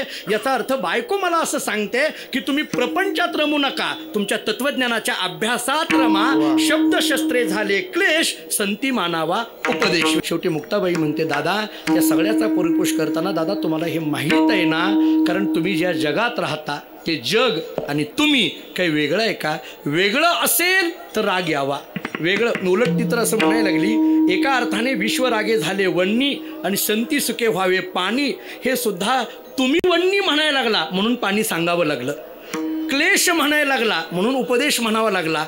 एरवी बघायला गेलं तर वन्नी नाही आणि पाणी नाही, क्लेशही नाही, उपदेशही नाही. का? कारण जे जग आहे आणि जे तुम्ही आहात ते जग आणि तुम्ही दोन्ही एकच आहे. की खरं पाहायला गेलं तर विश्व पट आहे, ब्रह्म दोरा. दोरा हा शब्द आणि पट हा शब्द विचारात घेतला. दोरा हे कारण आहे, पट हे कार्य आहे. कारण आणि कार्याचा जर विचार केला तर कारण आणि कार्य हे दोन्ही एकच आहे या दृष्टीने विचार करता येईल. आणखीन थोडं पुढं बोलू. कारणाची दृष्टी, कार्याची दृष्टी आणि कारण आणि कार्य एकच आहे याची दृष्टी, या 3 दृष्टीचा विचार करता येईल. केवळ कारणावर दृष्टी ज्याची आहे त्याला तत्वदृष्टी म्हणा. केवळ कार्यावर दृष्टी ज्याची आहे त्याला चर्मदृष्टी म्हणा. आणि कार्य आणि कारण दोन्ही एकच आहे अशी जी दृष्टी आहे त्याला समदृष्टी म्हणा. असा विचार आपल्याला करता येण्यासारखा आहे. कारण आणि कार्य एकच आहे. जग हेच ब्रह्म या दृष्टीने जर आपण विचार करायला लागलो, सर्वम कल्विदम ब्रह्म या दृष्टीने जर विचार करायला गेलो, चराचरामध्ये तोच आहे. भरला घनदाट हरी दिसे जनिवनी अवघा. मी नेहमीच सांगत आलेलो आहे, नेहमीच जगाकडे सत्यत्व बुद्धीने पाहतो तो संसारिक, जगाकडे मिथ्यत्व बुद्धीने पाहतो तो ब्रह्मज्ञानी, जगाकडे विरक्त अनित्यत्व बुद्धीने पाहतो तो विरक्त, आणि जगाकडे परमात्म बुद्धीने पाहतो तो भगवत भक्त. असा विचार आपल्याला प्रक्रियेच्या दृष्टीने करता येण्यासारखा आहे.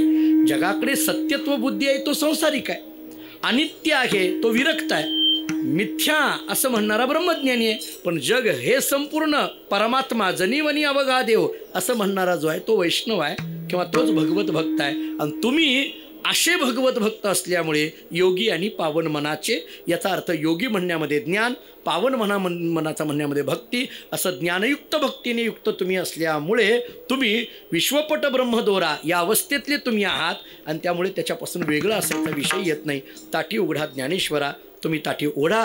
हा जरी लौकिकाने दरवाजा लावलेला ओढा असा जरी अर्थ असला तरी सर्वसामान्यता आपल्या जीवनामध्ये सुद्धा आपण ज्या ताट्या लावून घेतलेल्या आहेत, अज्ञानाची ताटी असेल, प्रसिद्धीची ताटी असेल, मानाची ताटी असेल, हे एका अर्थाने ताटीच आहे. मला असं वाटतं की आळंदीमध्ये येऊन ज्ञानोबारायांना जरी मुक्ताबाईंनी त्या काळामध्ये ताटी उघड, तर आपण मात्र आमची ताटी उघडण्याची बुद्धी आम्हाला द्या. कारण आम्हाला जी लागलेली ही ताटी आहे, आम्ही जी लावून घेतलेली ही ताटी आहे, ती ताटी उघडण्याची बुद्धी आम्हाला द्या. थोडं आणखीन पुढं बोलतो की ही ताटी उघडण्याची बुद्धी देत असताना ही ताटी उघडण्याकरता आम्हाला बुद्धी द्या. म्हणजेच ही ताटी उघडण्याकरता जी ताटी लावून घ्यायची असते त्याची बुद्धी द्या, असं म्हटलं तरी हरकत नाही. अज्ञानाची ताटी उघडण्याकरिता ज्ञानाची ताटी लावून घेणं गरजेचं आहे. आणि ती ताटी लावण्याची बुद्धी आम्हाला तुम्ही द्या. कारण ताटी उघडणं आणि ताटी लावणं या दोन्हीमध्ये तुम्ही समर्थ आहात. तुम्हाला हे सगळं माहीत आहे. आम्हाला कसं हे करायचं हे तुम्ही आम्हाला, आम्ही तुम्हाला शरण आलो आहे. आम्ही तुमच्या चरणावर, वारीला येणं म्हणजे दुसरं काय असतं? वारीला येणं म्हणजे काय? वारीला येऊन त्यांच्या चरणावर नतमस्तक होणं. मी तर या श्रद्धेचं आहे. म्हणजे अनेक वेळेला मी म्हणण्यापेक्षा वारकरी श्रद्धाच अशी आहे, नाही ज्ञानोबारांच्या समाधीचं प्रत्यक्ष दर्शन झालं गर्दीमुळे तर तिथली माती उचलली कपाळाला लावली तरी वारी पोच झाली ना. ज्ञानोबारांचा आशीर्वाद आम्हाला लाभणार आहे ना. इतक्या श्रद्धेने आपला वारकरी संप्रदाय चालतो आहे. आळंदीची वारी ही एक वारकरी संप्रदायातली महत्त्वाची वारी म्हटलं जातं. जसं देवाची वारी म्हणून पांडुरंगाची आपण आषाढी कार्तिकेला तिकडेही येतो, तसं कार्तिकेला इथं आळंदीला येतो, देहूला आपण बिजेला जातो. या वाऱ्यासुद्धा, संतांच्या वाऱ्यासुद्धा आपल्या जीवनामध्ये महत्त्वाच्या सांगितल्या जातात. पुन्हा एकदा आपल्या सर्वांच्या चरणी नतमस्तक होतो. ज्ञानोबा तुकोबारांच्या चरणी नतमस्तक होतो. मी ज्या परंपरेत जन्माला आलो त्या मानकोजी बोधले महाराजांच्या चरणी नतमस्तक होतो. पुनश्च एकदा सेवा भगवत चरणी समर्पित करून याच ठिकाणी थांबतो.